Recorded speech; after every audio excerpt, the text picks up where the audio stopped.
নমস্কার বন্ধুরা, সোমার বাঙালি রান্নায় তোমাদের সবাইকে স্বাগত জানাই। আজ আমি বানাবো ফুলকপির রোস্ট। প্রথমে কড়ায় তেল দিয়ে দিলাম। তেল গরম হয়ে গেছে, এবারে সামান্য হলুদ গুঁড়ো দিয়ে দিই। এবারে ফুলকপিগুলো দিয়ে দেব। এবারে দিয়ে দেব হাফ চামচ নুন, দিয়ে ভালো করে ভেজে নেব।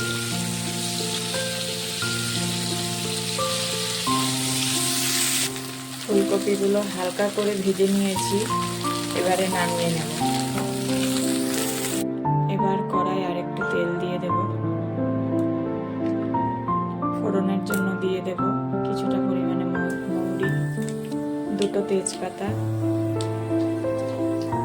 প্রথমে দিয়ে দেব 1 চামচ নুন, 1 চামচ জিরে গুঁড়ো, 1 চামচ আদা বাটা, 1 চামচ লঙ্কা বাটা, কিছুটা কাশ্মীরি মশলাটা ভালোভাবে নেড়ে দেব।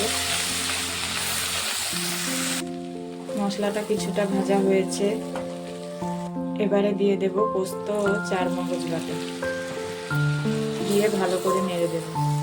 দিয়ে দেব হাফ চামচ চিনি। মশলাটা কিছুটা নাড়াচাড়া করে এবারে দিয়ে দেব কাজু ও কিশমিশ বাটা,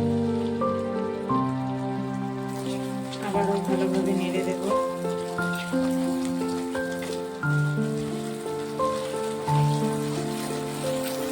এবার দিয়ে দেব ফেটিয়ে রাখা টক দই।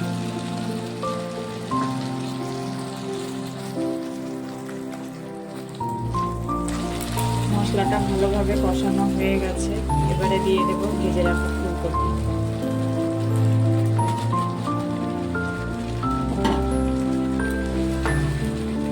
এবারে ভালোভাবে মিশিয়ে দেব। এবারে সামান্য জল দিয়ে দেব।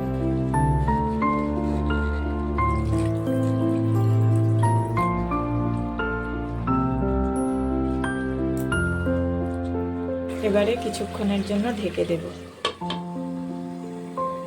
এবারে ঢাকাটা খুলে দেব।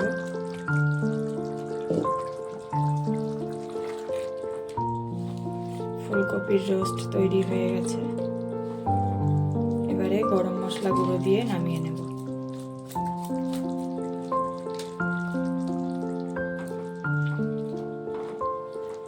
তৈরি হয়ে গেল ফুলকপির রোস্ট।